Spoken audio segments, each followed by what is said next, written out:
So I finished watching Troll. Took me a couple of days, but it was a movie I was very interested in watching because first off, I love giant monster movies. I've done a couple reviews of various kaiju related things, and of course a couple shorts. I'm looking very forward to Gamera Rebirth next year because if you haven't watched the Gamera Heisei series, which that's the '90s trilogy, you have to, because those are some of the best giant monster movies. But today we're talking about Troll, which is a movie that just came out on Netflix, made in Norway. And the first thing I have to say is, sorry, clear my throat a little bit. I just had dinner and it's ah.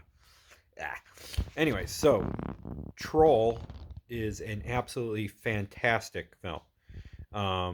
Filmed and produced everything in Norway, which is pretty cool because most of the time, when it comes to giant monster movies, they mostly are either made here in the United States or in Japan, which of course you get Godzilla, Gamera, and various other um, shows and movies. But uh, first off, the troll itself was incredible looking. There was some very, very good CG for this troll. And secondly, the music was standard movie film music. It doesn't really stand out. Sorry, I keep having to clear my throat tonight. Um, the the action for it was because it was the humans trying to stop the troll.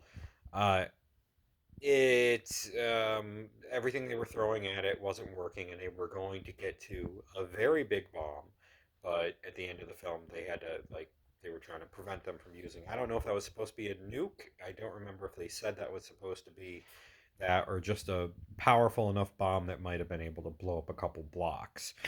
Um, the troll, which kind of surprised me, had a tail.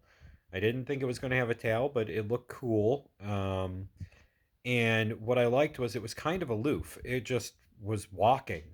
And if the humans in the film didn't do anything, it wouldn't have intentionally destroyed anything. Because in the film, the troll, the first time you really see it is during the day after it smashes a house, which it does kind of just like on accident. He just walks right by and he destroys a house, and it's like, whoops, and he just keeps going. And then that's when the army starts coming in trying to stop him. And the story begins. I believe it was in the trailer where you see a couple people digging a road, a tunnel, accidentally wake this troll up. Well, he then starts walking, and you don't realize until two-thirds into the movie where he's going, which I guess I should say spoilers ahead for the film.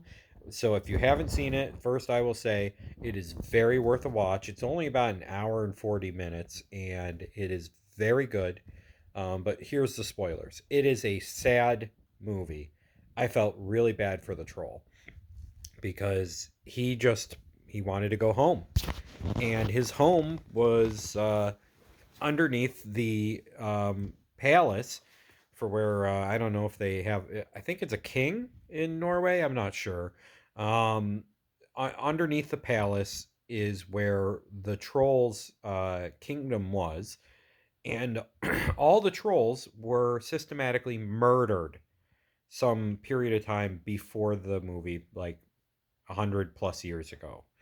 Um, and with all the trolls dead, if he were to go there and find that out, he would probably go on into rage mode and just try to destroy everything.